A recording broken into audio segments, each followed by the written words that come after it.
दोस्तों, इससे पिछले एपिसोड में आपने देखा कि विकराल साहब को अश्वसिंगा के घोड़े का पता मालूम हो जाता है, जिसे अमल करके विकराल साहब अश्वसिंगा के पते पर पहुंच जाते हैं। और यहां पर आने के बाद विकराल साहब को अश्वसिंगा का घोड़ा भी मिल जाता है, जिसे देखकर विकराल साहब और गबरू बहुत खुश होते हैं। और गबरू कहता है, विकराल, आखिरकार हमने इसे पा ही लिया। फिर विकराल और गबरू अश्वसिंगा के घोड़े के और करीब जाते हैं और कहता है गबरू, विकराल, ध्यान से, कहीं वो डर ना जाए। फिर विकराल साहब बोलते हैं, डोंट वरी, कुछ नहीं होगा। इन्हीं बातों में कैप्टन भी यहाँ टपक पड़ता है और कहता है, विकराल, तुम यहाँ। फिर विकराल कैप्टन को देखकर बहुत खुश होते हैं और पूछते हैं, तुम यहाँ कैसे। फिर कैप्टन बोलता है, कोयता दरअसल जंगलों में यहीं कहीं छुप गया है, मैं उसी की तलाश में था। लेकिन किस्मत का खेल देखो विकराल, तुम भी यहाँ और हम सब भी यहाँ। फिर कैप्टन विकराल साहब को कहता है, एक मिनट, और फिर घोड़े के करीब जाकर उसके कान में कुछ कहता है। फिर इसके बाद विकराल साहब कैप्टन से पूछते हैं, क्या कह रहे हो इससे। फिर कैप्टन बोलता है, मैं सिर्फ इसे यही समझा रहा हूँ, तुम्हें इसके बालों की ज़रूरत क्यों है, बेकार में हम हार डर रहा था ये। फिर कैप्टन बोलता है, आ जाओ विकराल, अब ये कुछ नहीं कहेगा। फिर इसके बाद विकराल साहब उसके करीब जाकर अश्वसिंगा के घोड़े का बाल आखिरकार निकाल ही लेते हैं। फिर इसके बाद विकराल साहब और गबरू यहाँ से रवाना हो जाते हैं और कैप्टन अपनी मंजिल की ओर। फिर इसके बाद दिखाया जाता है विकराल साहब अश्वसिंगा के बाल को लेकर गुरुजी के पास पहुंचते हैं। फिर गुरुजी के पहुंचने के बाद विकराल साहब को गुरुजी कहते हैं, विकराल, अच्छा हुआ तुम आ गए। फिर विकराल साहब बोलते हैं, गुरुजी, आप फिक्र मत कीजिए, आपकी फ़िक्र बिला वजह है। फिर इसके बाद विकराल साहब अश्वसिंगा के बाल को बुना हुआ करके गुरुजी को एक चम्मच पिलाते हैं। फिर खिलाने के बाद गुरुजी की तबीयत में कुछ तस्खीर और कमी बेशी नज़र आती है। फिर विकराल साहब खुश होते हैं कि चलो अच्छा है, गुरुजी की तबीयत सुस्ती से हटकर चुस्ती की जानिब रवां हुई। फिर गुरुजी खड़े होते हैं और विकराल साहब से गले मिलते हैं और विकराल साहब का शुक्रिया अदा करते हैं और कहते हैं, मैं तुम्हारा मशकूर हूँ विकराल। और फिर गुरुजी बोलते हैं, अब तुम जा सकते हो विकराल, अपना अधूरा काम मुकम्मल करो, मायाकाल को उसके अख्ताम तक पहुँचाओ और उसकी तमाम तर बुरी हसलतों और कामों का उसे इंजाम और हिस्सा तो मिलना ही चाहिए। फिर यहाँ पर यह एपिसोड ख़त्म हो जाती है। फिर उसे अगले एपिसोड में दिखाया जाता है विकराल साहब ऑफिस में होते हैं और कहते हैं, गबरू, चल मायाकाल को उसके अंजाम तक पहुंचाएं। अब ऑफिस में जी नहीं लगता जब तक मेरा दिल और जी ठंडा ना हो।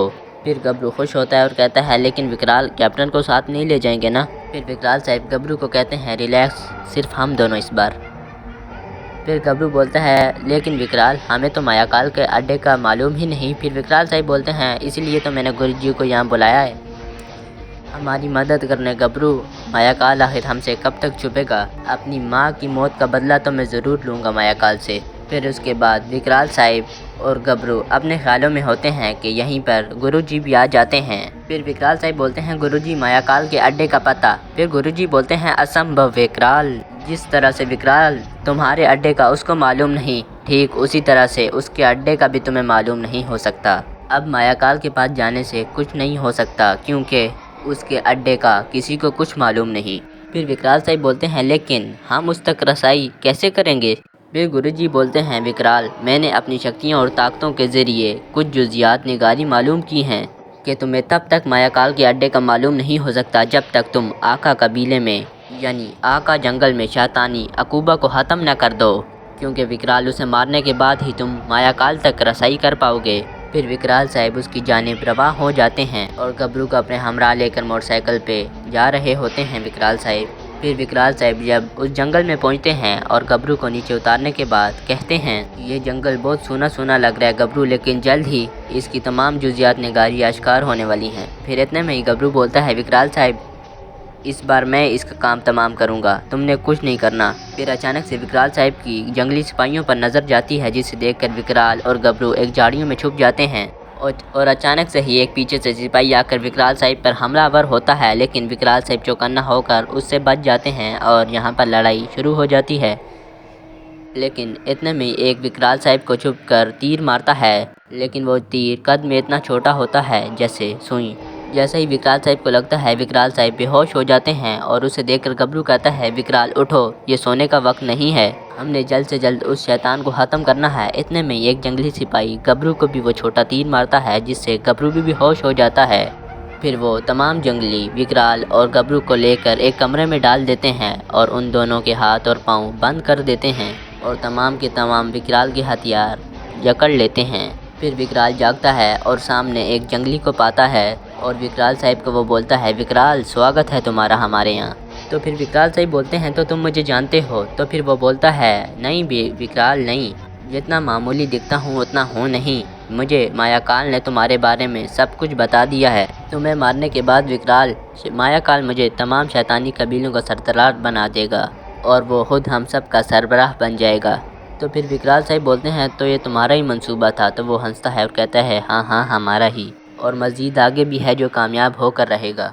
फिर उठकर चला जाता है, लेकिन जाते जाते ही और एक बात उसके जहन में आती है और कहता है, विकराल और हाँ तुम्हारे तमाम के तमाम हथियार मेरे हमरा हैं। फिर विकराल साहब उसके जाने के बाद गबरू को आवाज़ लगाते हैं, गबरू तू ठीक तो है ना? गबरू बोलता है, क्या ठीक, ये लोग इतने खतरनाक हैं, हमें तो मार ही डालेंगे विकराल, और हम तो इनके हाथ में का इरादा रखते हैं। लेकिन फिर विकराल साहब बोलते हैं, उनसे पहले अपने आप को हमें बचाना होगा। फिर विकराल साहब बोलते हैं, गबरू हमें यहाँ से निकल कर इनका खात्मा करके मायाकाल को मारना होगा, लेकिन मेरे तमाम के तमाम हथियार तो इस गेंडे के पास हैं। फिर अचानक से विकराल साहब की नज़र एक चाकू पर जाती है, जो चाकू दीवार पर लगा होता है। फिर विकराल साहब बोलते हैं, गबरू एक तरीका है। फिर गबरू कहता है, क्या? तो फिर विकराल साहब बोलते हैं, वो सामने देख।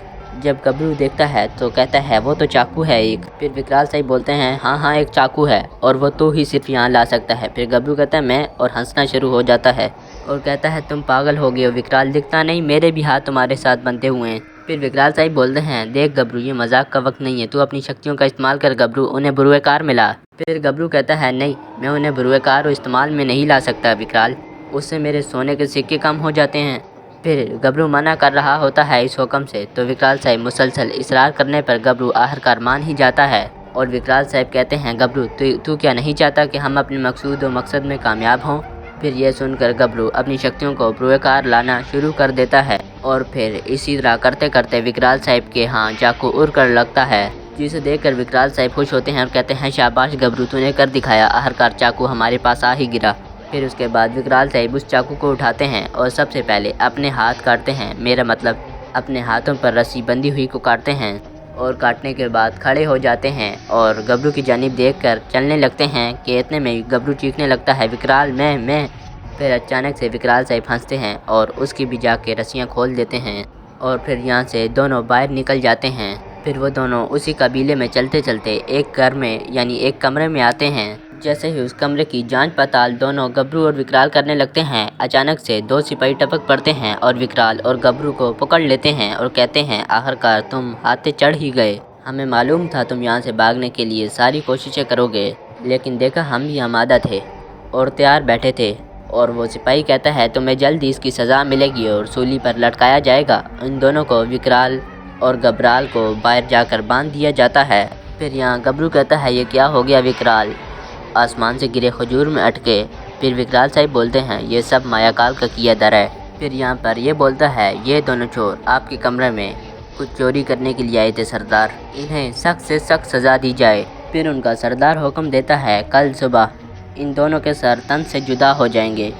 और यहीं पर इस एपिसोड का अख्ताम हो जाता है। तो दोस्तों हमारे चैनल को सब्सक्राइब करके लाजमी रखें ताकि आपको इसकी अगली एपिसोड बर वक्त मिल सके। आपका बहुत बहुत शुक्रिया।